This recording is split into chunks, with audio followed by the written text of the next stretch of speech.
That fight I had in Puerto Rico, you know what I mean? It was something that was great. I wasn't expecting it, you know what I mean? And it was way better than I thought it was gonna be. But without God, none of that would have been possible, you know. So you gotta give him his time for everything.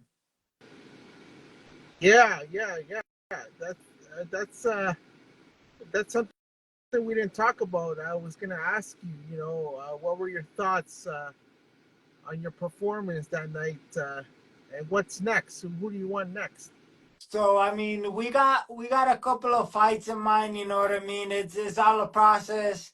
Honestly, my performance, it was what it was expected. You know, coming off a year and a half layoff. I was able to execute the performance, and I didn't look how I wanted to look as a great of a boxer and show all my skills, but we chose a gamey opponent. We chose a fighter that had over 22 fights. At one point was a WBC Intercontinental Champion. So we knew we were in for a tough fight, but the guy was just a gritty guy, short guy, so he kept grabbing, making the fight hard for me because he just kept grabbing. Every time I landed a punch that I knew he was hurt, every time he was hurt, he kept grabbing and taking a knee. And he did it like about 6 times. So, even the commentators, you can hear it say like, "All right, bro, like enough is enough. Come on now." You know what I mean? So Yeah, yeah. No, I was surprised that the referee didn't disqualify this guy. I know I was surprised because it was a lot of things that were going on. I wasn't as far as my boxing performance. I know I could have done better. Looking back at the fights, I should have just every time in the clinch, I should have kept hitting them. I stopped after the first warning they gave me, but I also noticed that they gave him a warning for every time holding and coming in too close. Because every time I was trying to hit him, because he was so short coming in close, I kept hitting him like right here. And it wasn't behind the head, but he kept saying, "Oh, I'm getting hit behind the head." So it's like at one point the ref just like let it keep going. He's like, "All right, bro, just keep fighting, because you're the one causing, you're the one coming in and doing all that." You know what I mean? I mean, it was kind of bittersweet experience. I got like a lot of my fan base was there. I got a lot of support after the fight. Everybody came out to me, congratulated me, showed me a lot of love. But at the same time, I had like people like Papi Charri, Brian Charri, ex world champion, you know, trying to like start beef and trying to pick a fight with me after the fight, talking smack, saying that, "Oh, you know what, they gave you the fight." One of the commentators was against me, but then I found out about the politics behind it, and the guys that were in the commentators that were commenting against me were working with the guy over there in Cancun. So I kind of found out a little bit of what was going on. There was some politics, but at the end of the day, we got the victory. We did what we had to do. You know what I mean? My uncle was happy. He told me, "Look, after a year and a half layoff, that it was expected for you to look like that." I was like, "We weren't expecting you to look as a great of a fighter as it is, because you got to knock off the ring rust." And he's like, when I came back from the Hopkins loss, he was like, "That happened to me too. I didn't look as good as I did during my training camp." So he's like, and I was almost 2 years or something around that. I was on a big layoff. So when I came back, I had to knock off all that ring rust too. Yeah, I remember that. I remember that. And then after that came the Mayorga fight. Yep. That was all, man. That was a great fight though. That was an entertaining fight, man. One of my all-time favorite fights. And I always say this, and I tell people, Ricardo Mayorga, man, if he would have took training seriously and he would have took boxing seriously, you were in for a hell of a fight, because that guy was literally just fighting like a street fighter, smoking a cigarette coming into the ring. No respect for the sport, but was still able to make it 12 rounds. Was able to be one of the best fighters in history. which was Burn on Forest, and you're like, man, what the heck? And, and speaking of Mayorga, he gave your uncle a tough fight, even though he lost. Yeah, I It, mean, I remember that time where like my uncle hit him with the left hook, and he did all this with his hands and wobbled his legs, and he's like, "Come on, hit me." He took like three left hooks, and then he was like, "Okay." I was like, "All right." Joy, it's good talking to you, man. No, I know, man. It's always fun, bro. It's always fun hopping on the podcast. You know what I mean? Being able to talk boxing. You know, especially because you know what you're talking about. A lot of these people that hop on and have podcasts or talk boxing, they don't know boxing. You know what I mean? And it's sad to say they want to be boxing analysts, but you can't be an analyst of boxing if you don't know the sport. You know what I mean? And again, I don't mean to offend anybody, but it's the truth. So it's like, okay, bro, like you realize it. The older you get, the more you get into the sport. It's true, bro. Like I've seen fans that they say, oh, I've been a fan of boxing for years. I've been watching boxing for years. But you ask them, oh, what was Tommy the Hitman Hearns' biggest fight? They don't know what to tell you. They don't know what to tell you Hagler and Hearns happened. They don't know to tell you nothing about Roberto Duran's career or nothing like that. They know maybe current boxing. And then I've had people hop on lives and start saying, oh, Sean O'Malley will beat the heck out of Ryan Garcia. And you're like, bro, do you even know what you're talking about, bro? Like, we're talking about an MMA fighter that knows striking against a boxer. And you're going to put both of them in a boxing ring and you're telling me that you know boxing, bro? Nah, come on now. Or I've even heard the most absurd things I've heard. It's like, oh, with this whole Jake Paul and Mike Tyson fight. Oh, I think Jake Paul is a better boxer than Mike Tyson. Like, bro, what are you smoking? I'm like, I don't know. What are you doing, bro?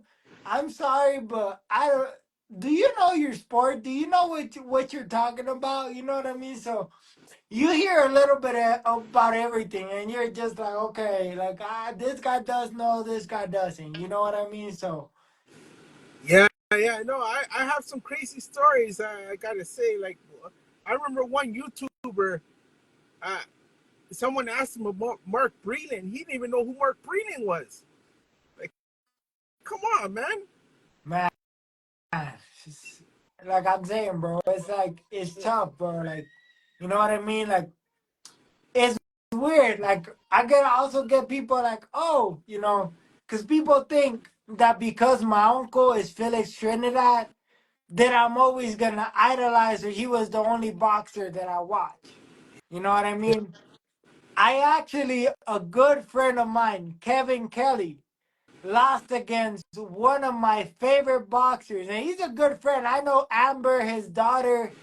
We're real good friends. Me and Kevin go way back. He's always in Vegas, But when I saw the fight and the replay, because I don't think I was able to watch it on TV. But when he lost against the Prince, people were like surprised, bro. And the Prince, bro, people would underestimate him. He was a great boxer. There will never be another fighter like the Prince. Never, never again. You only get that skill set once in a lifetime. I mean, he lost against a great Mexican legend. You know what I mean? But we're talking about a dude that was known to go to wars, may put pressure, throw a lot of punches. You know what I mean? So he never fought somebody with that style. But the people that he did fight, and he beat decisively because he would make a miss. He would make a fool. He would start dancing in the ring and still land a combination in the middle of dancing. Like, what? He was awkward. He was awkward. He was Awkward, but he knew what he was doing though. That's the thing. You got awkward like Rolando, like where Rolando's just awkward. he knows a little bit of boxing, but he's just an awkward fighter. And then you got awkward like him, like the Prince Ahmed, where he was awkward, but he knew what he was doing and he knew what he was setting up. Yeah, yeah, yeah. Another guy that was awkward, the Drunken Master. Emmanuel. Emmanuel, yep. Yeah, yeah. Emmanuel fighting when Augustus. he fought Floyd. Floyd said it. One of my hardest fights was against Emmanuel Augustus. Yeah, yeah, yeah, yeah. And like I would watch him, bro. And like there was a lot of fights that they say he lost that he should have won. The thing is that the way he was fighting was not appealing to the judges. Yeah, yeah, yeah, yeah, yeah. Yeah, I know. I remember all those fighters. And speaking of Kevin Kelly, the Flushing Flash, that was his nickname, the Yep. Flushing Flash. I Yep. remember. Yeah, John Scully once said to me that your uncle is like Muhammad Ali in Puerto Rico. That's how big your uncle is. So Yes. you gotta Yes. you gotta remember that. And it's not just Puerto Ricans that love your uncle. Mhm. It's like worldwide. Worldwide. Worldwide. You know what I mean? I even Teofimo last time I talked to Tio over there at the Box Fan Expo, and I was talking on the phone with my uncle, and I was like, "Oh, look who I'm with," and he was like, "Oh, Tino," he was like excited, all that. Tio gave me a shirt. He was like, "Hey man, anything you need next time you're in Florida, come over, bro. I got you." I was like, "Bro, don't even worry." I'm like, "You and me are friends since the amateurs." I'm like, it doesn't change the fact that you got to talk to my uncle and all that, because that's one thing. A lot of fighters know me.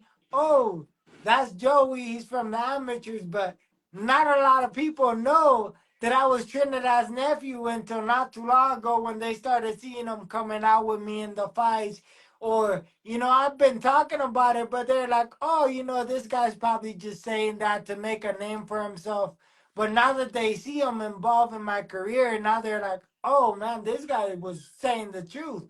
I had people come out of the woodworks like, oh man, I didn't really know you were really Trinidad's nephew. I thought you were just saying that just to talk. And I'm like, no, bro, like, I'm not going to lie to you. I'm going to tell you the truth. But also at the time, I wasn't really trying to let people know because I was trying to build my own legacy. You know what I mean? Wanted to build my own name.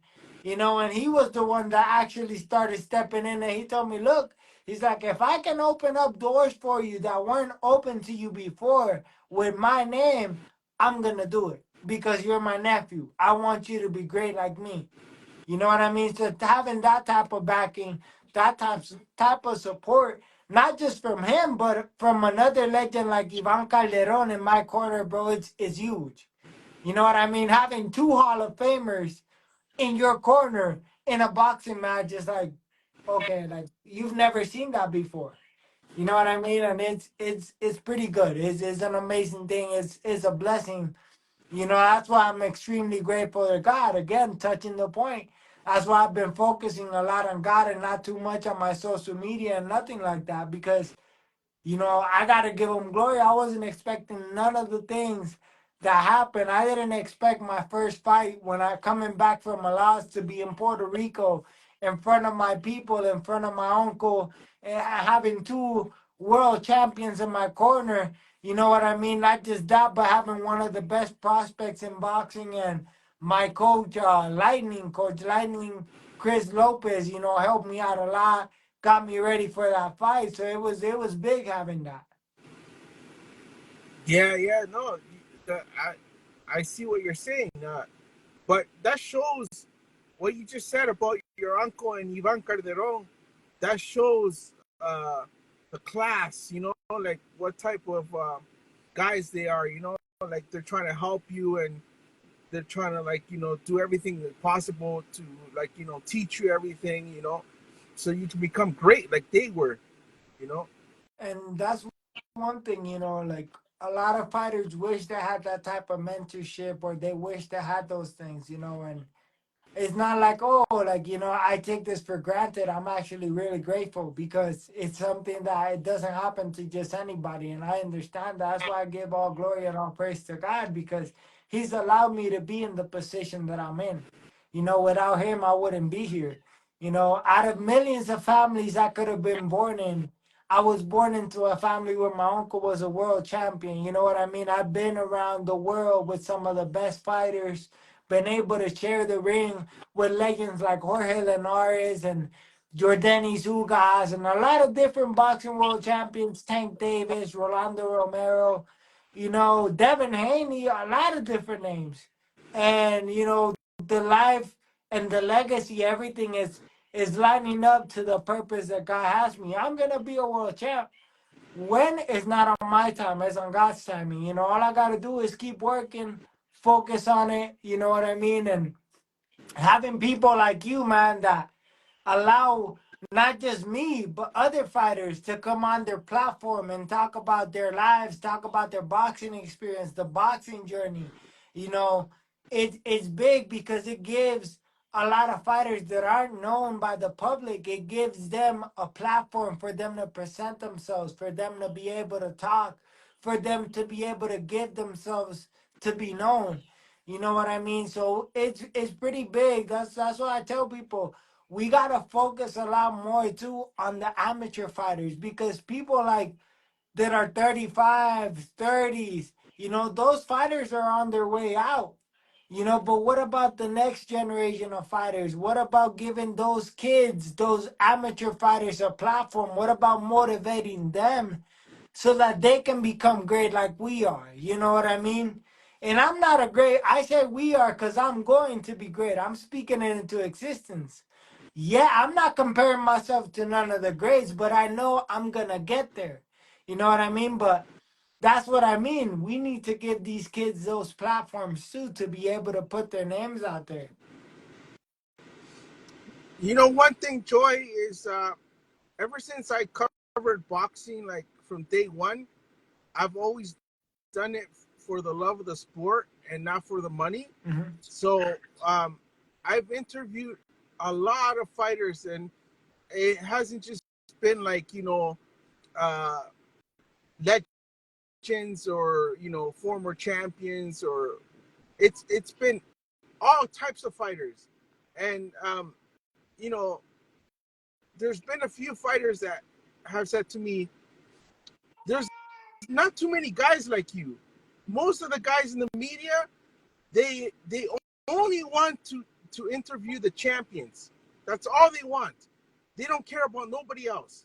They don't care about anybody else but the A side. That's all they want to talk to is the A side. And I'm not like that. I talk to every fighter that I run into, you know? But So that's what shows the difference, the type of person that you are. You're what I call a quality person, because there's not a lot of people out there like you. There's people that want the clout, they want the fame, they want all this, they want all that. That's not going to come to you unless you're humble. That's not going to come to you. Right now, it might be a small channel.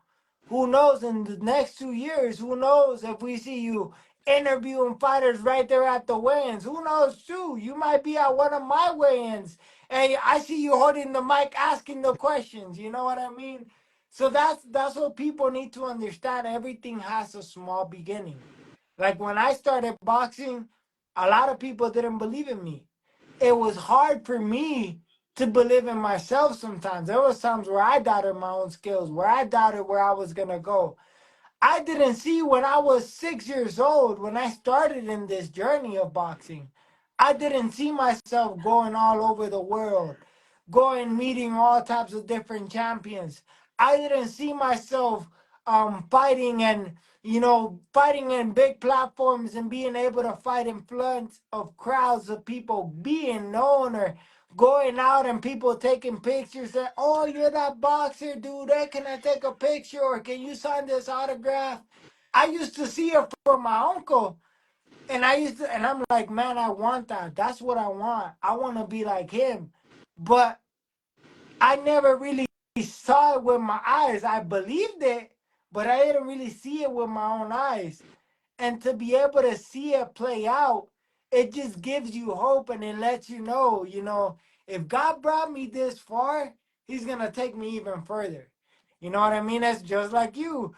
You've probably never expected to interview half of the fighters that you've been able to interview or do half of the things that you've been able to accomplish, but yet you've accomplished them. Why? Because you believe and you started taking action towards it. Yeah, it's just that, I think a lot of the media, they want they want to live a fast life, so they want to just jump right at the champions, jump at the A side, and they don't want to go step by step.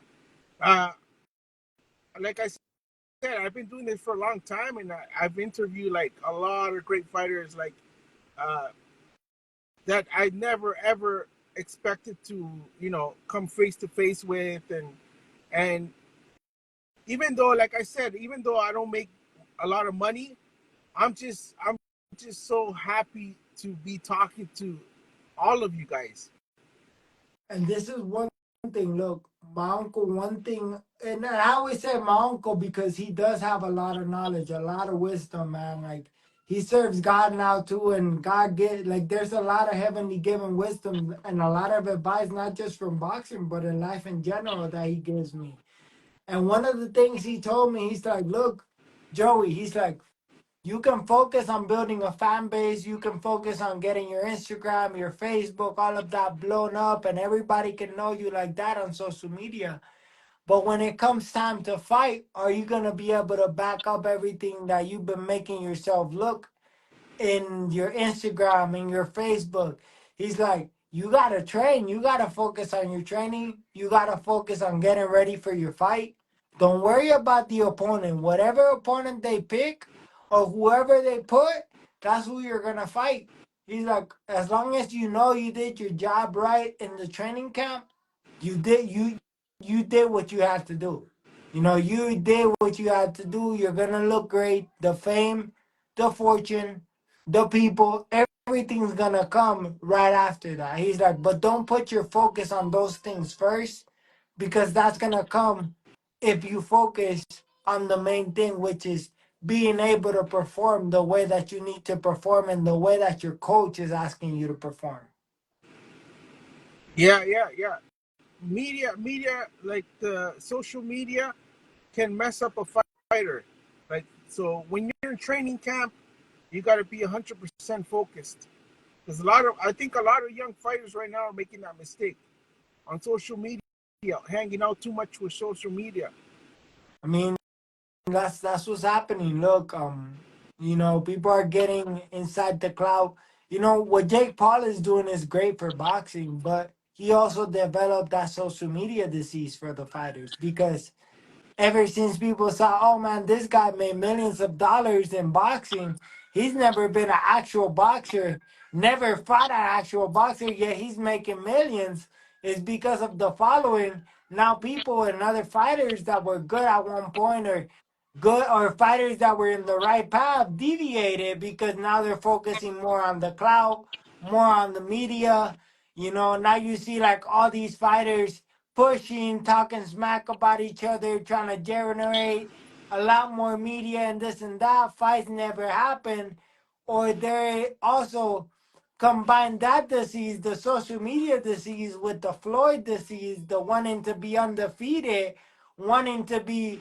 It's horrible. It's horrible for the sport because we're not seeing the fights that we want to see as fight fans, and these fighters are not fighting real fighters because of what's going on.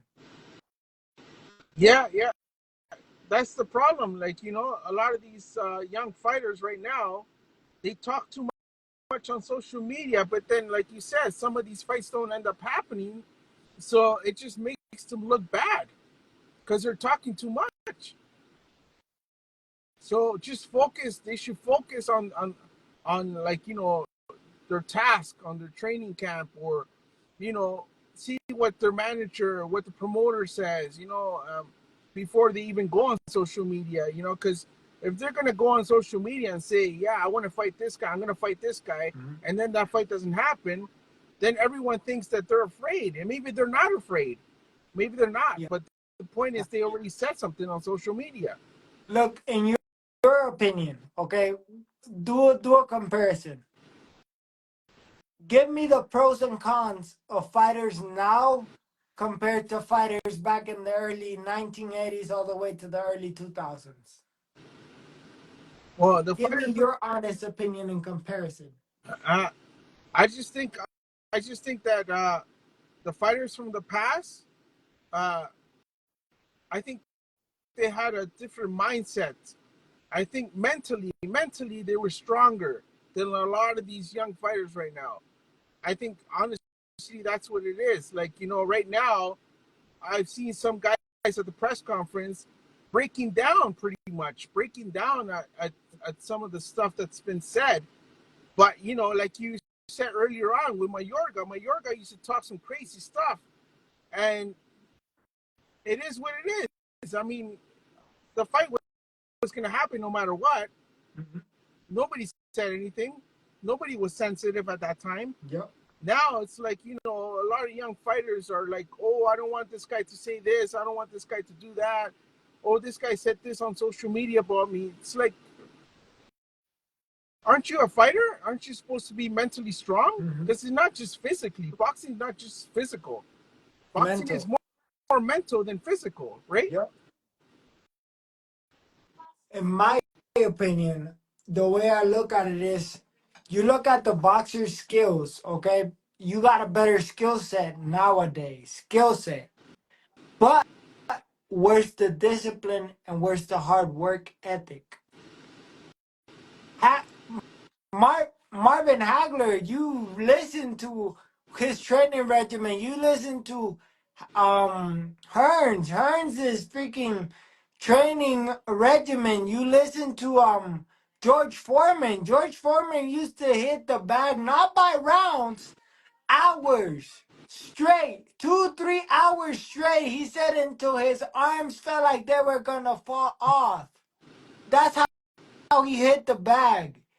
You got fighters nowadays that go into the gym. I'm gonna do 6 rounds on the heavy bag, then I'm gonna do 3 on the speed bag, 2 on the double M bag, 3 jump ropes, 3 rounds of jump rope, and oh, that's it. I'm gonna call it a day. That was a hard training session.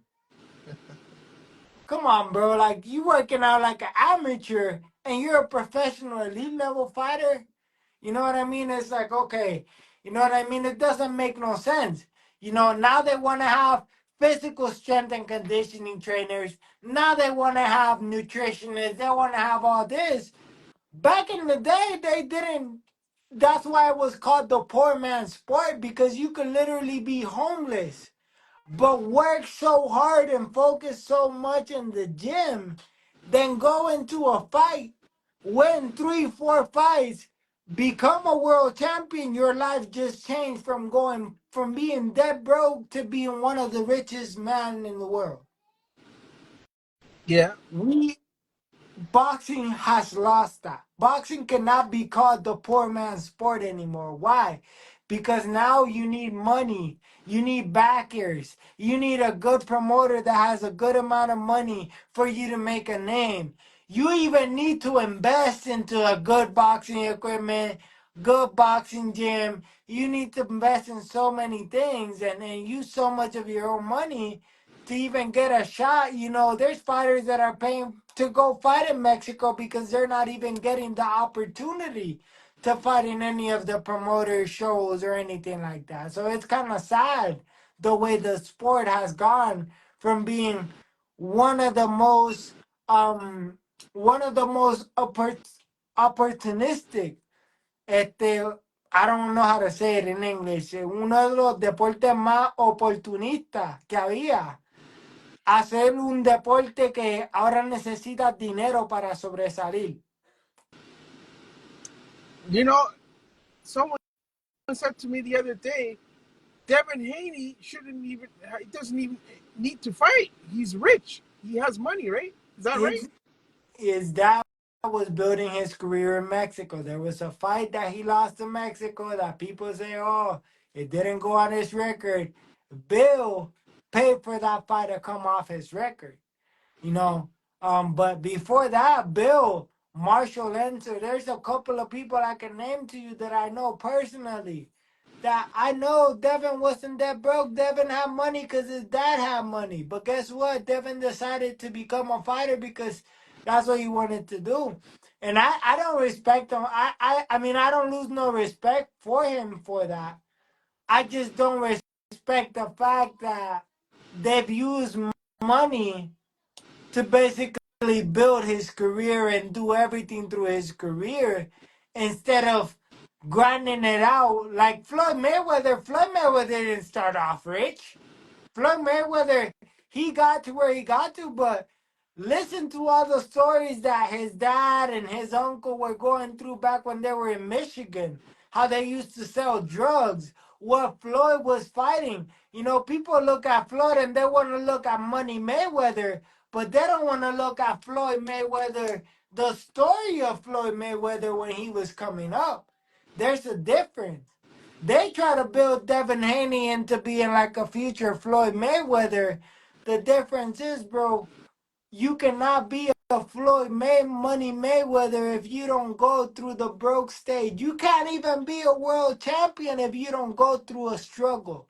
You know, he's done it. He's became a world champion, but has he really become a world champion fighting the best of the best? Or has he become a world champion nitpicking since the start of his career who he's gonna fight and what he's gonna do in his career? Since you mentioned Mayweather, Pretty Boy Mayweather once said that he was taking uh, short money for a long time, and Mm-hmm. then eventually the money came. The money came, but he wasn't getting paid top dollars from the Nope. beginning. Mm-mm. Nope. And that's how it goes. You know what I mean? That's how it goes for a lot of the fighters. There's man, shoot.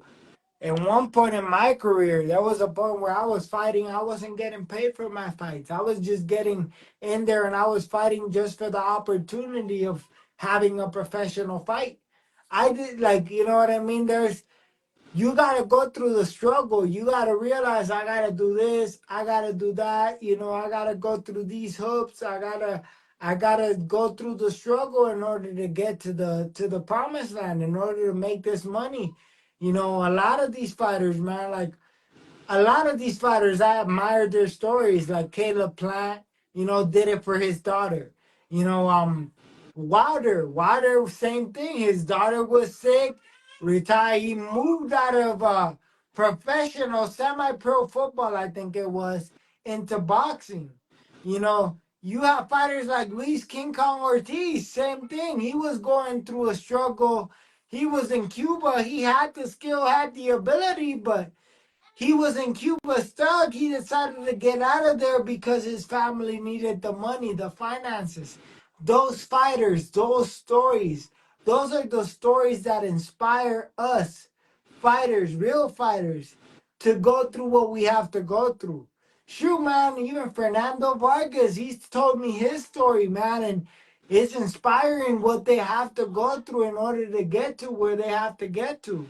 You know what I mean? Like, you can't ignore those stories. You need a great storyline in order to make and motivate the future, because a lot of these kids that are coming up, they're not born into money. They don't have the money that most of these guys have. So guess what? They look at fighters that don't have nothing. They see how much they struggle, but that they've made it, and they're like, "Well, if he did it, I can do it too." And one thing I gotta say is discipline. A lot of these young fighters don't have discipline.